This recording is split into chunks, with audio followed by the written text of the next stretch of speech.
Cerita tentang Abraham sebagai bapak orang beriman selalu menarik untuk digali. Julukan tersebut didapatnya karena iman dan ketaatannya kepada Allah tanpa kompromi. Video ini akan menjelaskan kehidupan Abraham, tokoh sentral tiga agama Abrahamik, yaitu Yahudi, Kristen dan Islam. Abraham merupakan keturunan langsung dari manusia pertama di bumi, Adam. Awalnya Abraham bernama Abram sebelum diubah oleh Allah. Abram mempunyai saudara bernama Nahor dan Haran. Terah, ayah mereka, membawa mereka beserta kerabatnya dari Ur Kasdim menuju tanah Kanaan, termasuk Sarai istri Abram dan Lot cucunya. Lalu mereka sampai di tempat bernama Haran dan menetap di situ. Namun Terah meninggal kemudian. Setelah itu Allah secara khusus memanggil Abram menuju tanah Kanaan. Di sana Abram dijanjikan, kelak keturunannya menjadi bangsa yang besar. Padahal waktu itu Abram belum mempunyai anak di umurnya yang ke-75 tahun. Disinilah kita melihat iman Abram yang sangat besar dan tanpa kompromi. Dalam perjalanannya, Abram melalui berbagai peristiwa, seperti mengaku bahwa Sarai istrinya sebagai adiknya di Mesir, berpisah dengan Lot keponakannya, sampai mengalahkan 4 raja dalam perang untuk menyelamatkan Lot yang tertawan. Suatu saat Allah berfirman kepada Abram dalam suatu penglihatan.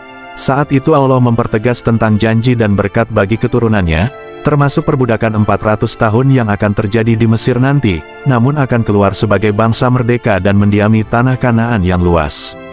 Setelah 10 tahun tinggal di Kanaan, istri Abram, Sarai, yang tidak mempunyai anak memberikan Hagar hambanya untuk dihampiri Abram dengan harapan akan melahirkan anak. Hal ini merupakan tradisi yang lazim waktu itu ketika seseorang tidak mempunyai anak. Namun setelah mengandung, Hagar malah memandang rendah Sarai. Karena hal ini, Sarai menindasnya sehingga Hagar lari ke padang gurun. Namun malaikat Tuhan datang memberitahu tentang masa depan anaknya kelak, sehingga Hagar kembali dan melahirkan anak bernama Ismail. Saat Abram berumur 99 tahun, Allah menampakkan diri untuk memberitahu pembaruan dan tanda perjanjian kepada Abram. Pembaruan itu meliputi pengubahan nama Abram menjadi Abraham, yang berarti bapa sejumlah besar bangsa, juga pengubahan nama Sarai menjadi Sarah. Di saat ini jugalah Allah memberitahukan bahwa Sarah akan melahirkan seorang anak yang akan dinamai Ishak. Tentang tanda perjanjian, Allah memberitahu tentang sunat bagi setiap laki-laki turun-temurun. Sehingga hari itu juga, Abraham beserta semua orang di rumahnya melakukan sunat. Sesuai janji Tuhan setahun sebelumnya, bahwa Sarah akan mengandung dan melahirkan. Maka pada saat Abraham berumur 100 tahun, Sarah melahirkan seorang anak laki-laki. Abraham menamainya Ishak, sesuai firman Tuhan padanya. Selanjutnya saat Ishak berumur 8 hari, Abraham menyunatnya. Lalu terjadilah, ketika Ishak dan Ismail bermain bersama. Sarah yang melihatnya, beranggapan yang akan menjadi ahli waris Abraham adalah Ishak, sehingga dia mengadukan hal itu kepada Abraham agar Ismail dan ibunya diusir. Mendengar itu, hati Abraham sangat sebal. Namun setelah mendengar penjelasan Tuhan, bahwa baik Ishak maupun Ismail kelak akan menjadi bangsa besar, Abraham membiarkan Ismail dan ibunya pergi. Hagar dan Ismail mengembara di padang gurun Bersyeba. Awalnya mereka kekurangan air, tapi malaikat Tuhan datang menolong mereka.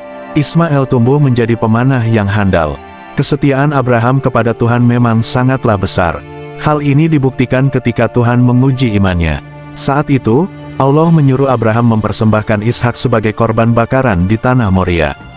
Tanpa kompromi, bersama 2 pelayannya, Abraham mempersiapkan kebutuhan pengorbanan itu termasuk anak yang dikasihinya, Ishak. Setelah 3 hari perjalanan, mereka tiba di tanah Moria. Abraham lalu meninggalkan pelayannya, agar hanya dia dan Ishak ke tempat pengorbanan. Ishak membawa kayu untuk korban, sedangkan Abraham membawa api dan pisau. Tiba-tiba Ishak bertanya, "Di sini sudah ada api dan kayu, tetapi di mana anak domba untuk korban bakaran?" Ini dijawab Abraham, bahwa Allah yang akan menyediakannya.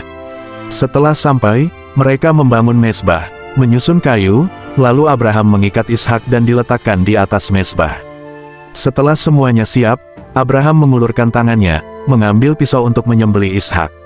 Saat Abraham siap menyembelih Ishak, tiba-tiba malaikat Tuhan datang menghalanginya agar tidak mengorbankan Ishak. Ternyata ini hanyalah ujian bagi iman Abraham.